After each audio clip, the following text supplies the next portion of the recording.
কেউ কথা রাখেনি। ৩৩ বছর কাটলো, কেউ কথা রাখেনি।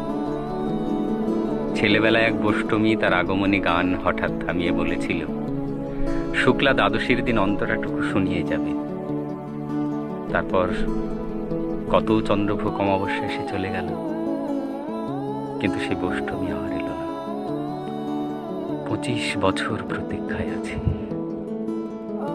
মামাবাড়ির মাঝি নাদের আলী বলেছিল, তুমি বড় হও দাদা ঠাকুর, তোমাকে ৩ প্রহরের বিল দেখাতে নিয়ে যাব। সেখানে পদ্ম ফুলের মাথায় সাপ আর ভ্রমর খেলা করে। নাদের আলী, আমি আর কত বড় হব? আমার মাথায় ছাদ ফুঁড়ে আকাশ স্পর্শ করলে তারপর তুমি আমাকে ৩ প্রহরের বিল দেখাতে নিয়ে যাবে।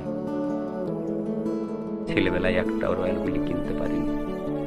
লাঠি লজেন্স দেখিয়ে দেখিয়ে চুষেছে লস্কর বাড়ির ছেলেরা। ভিখিরির মতো চৌধুরীদের গেটে দাঁড়িয়ে দেখেছি ভিতরের রাস উৎসব। অবিরল রঙের ধারার মধ্যে সুবর্ণ কঙ্কন পরা ফর্সা রমণীরা কত আমোদে হেসেছে। আমার দিকে তারা ফিরেও চায়নি। বাবা আমার কাঁধ ছুঁয়ে বলেছিলেন, দেখিস একদিন আমরাও। বাবা এখন অন্ধ, আমাদের দেখা হয়নি কিছুই। সেই রাস উৎসব, সেই রয়্যালগুলি, সেই লাঠি লজেন্স আমায় কেউ ফিরিয়ে দেবে। বুকের মধ্যে সুগন্ধি রুমাল রেখে বরুণা বলেছিল, যেদিন আমায় সত্যিকারের ভালোবাসবে সেদিন আমার বুকেও এরকম আতরের গন্ধ হবে।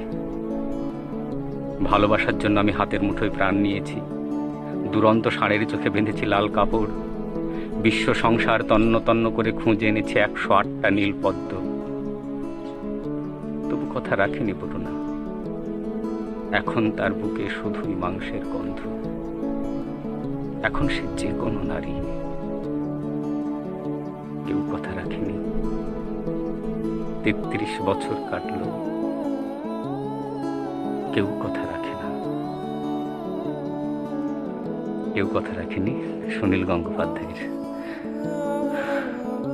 এই কবিতা না জেনে, না পড়ে, না শুনে কেউ কথা রাখেনি। ৩৩ বছর কাটলো, কেউ কথা রাখেনি।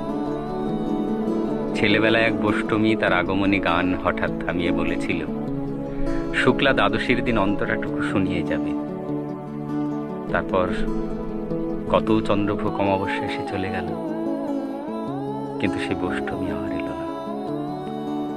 ২৫ বছর প্রতীক্ষায় আছে।